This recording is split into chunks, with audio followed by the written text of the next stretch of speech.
Good morning, y'all. Well, it is day 87, and I am leaving the Ironmaster's Mansion Hostel. Didn't see any ghosts that I know of.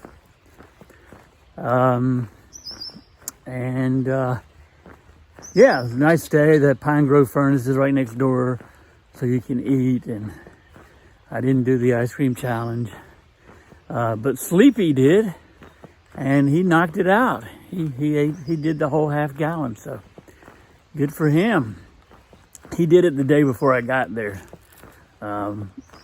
He was just zeroing yesterday, but yeah, he was telling me about it. And yeah, I'm moving north, and I'm headed to Boiling Springs, Pennsylvania. And they're calling for storms today, and then really nasty storms like all night. So I was going to tent right outside the town of Boiling Springs and then push it to Duncannon tomorrow, because tomorrow is like 25 miles.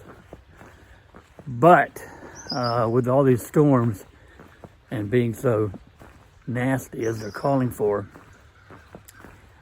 there's a hostel there for $20, so why not just get a bed for $20 and get out of the rain, right? So, yeah, I called, and nice lady, she picks you up at 4:30 and takes you to her hostel, and I think she even feeds you a meal. So that's the plan tonight. I'm gonna stay at the hostel, I think, just to play it safe, because the next day I'm gonna have to push all the way to Duncannon, which is 25 miles. But I have to get there because I have to pick up my new hiking shoes. And that is the day. I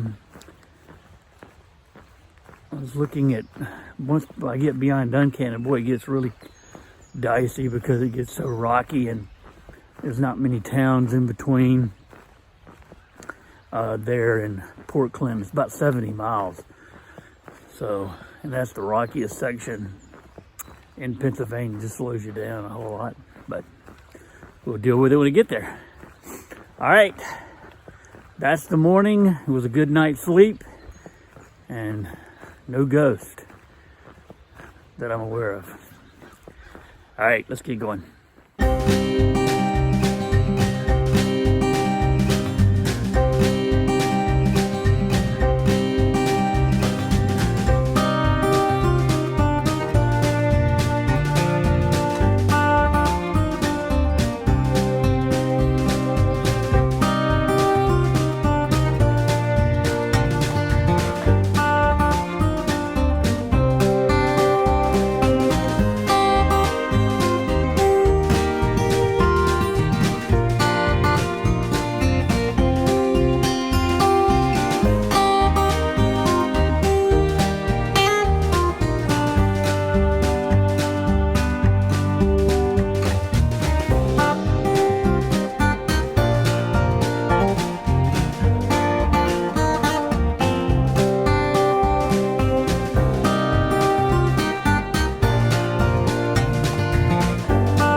person can now go from our city to the eastern metropolis between sunset and sunrise on a summer's day without fatigue and without occasion for stopping to eat more than one meal.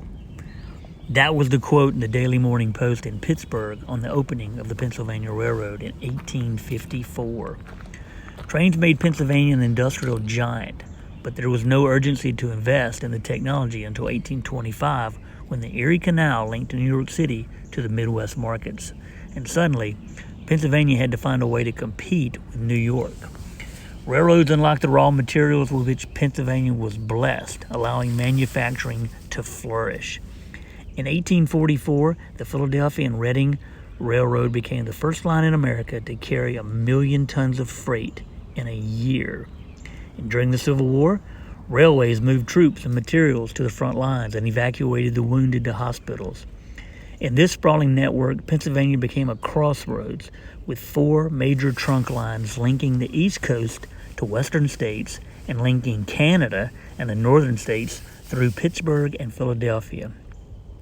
The Pennsylvania Railroad became the nation's single most important railway, carrying 10% of all freight and 20% of all passengers by 1880. And it was the country's largest corporation with 30,000 employees. But with the coming of public-funded highways and the availability of automobiles and trucks, railroads began a long downward slide after World War II. Nearly every major line in Pennsylvania failed in the 60s and 70s, but its 150-year impact cannot be underestimated. It literally transformed the country.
Hey y'all, so I made it into Boiling Springs, and as you can see, it's just starting to rain, and it's supposed to get really stormy in the next hour or two, and basically rain all night and after midnight. So several people, not just I or me, decided to stay here. So I got into Boiling Springs pretty early. Nice little town. Very historic, and was able to eat there at a little cafe, and because I had extra time, and then Lisa came down, who runs the hostel here, Lisa's hostel, and picked up me and 3 other thru hikers. And she's got chickens behind me, as you can see, and got a horse back there as well. So yeah, it's just a nice little mini farm, I guess, and it's got room for thru hikers. And today's hike, there were 4 or 5 major ascents, but the big story is just the rocks. I mean, I took some video and some pictures of that, but oh my God, the rocks just go on, and huge boulders. And that's just the way it is in Pennsylvania. So I think it levels out tomorrow, and there's some farmland I have to walk through before I get to Duncannon, which is what I'm pushing for tomorrow. Tomorrow's a 25-mile day. But boy, just in the nick of time to pick up my new hiking shoes. The ones I'm wearing have continued to rip after all those rocks. So yeah, it couldn't have been better timing. So thanks to my wife for forwarding those to me. And yeah, that was about it. You know, we left the Iron Master's mansion and made really good time at the beginning, and then boy, those climbs and all those rocks just really slowed me down. But it still made decent time and got into town, was able to eat, and now I'm here at the hostel, and that's the story. So yeah, still making decent miles. I think 19 miles today is what I did, and would have camped, but I just did not want to have a 25-mile day tomorrow and be, you know, in the middle of a storm through the whole night, and then carry a wet tent tomorrow. So yeah, good call coming here, I believe. And that is about it. So I will turn in here and talk to y'all tomorrow. So night, bye y'all.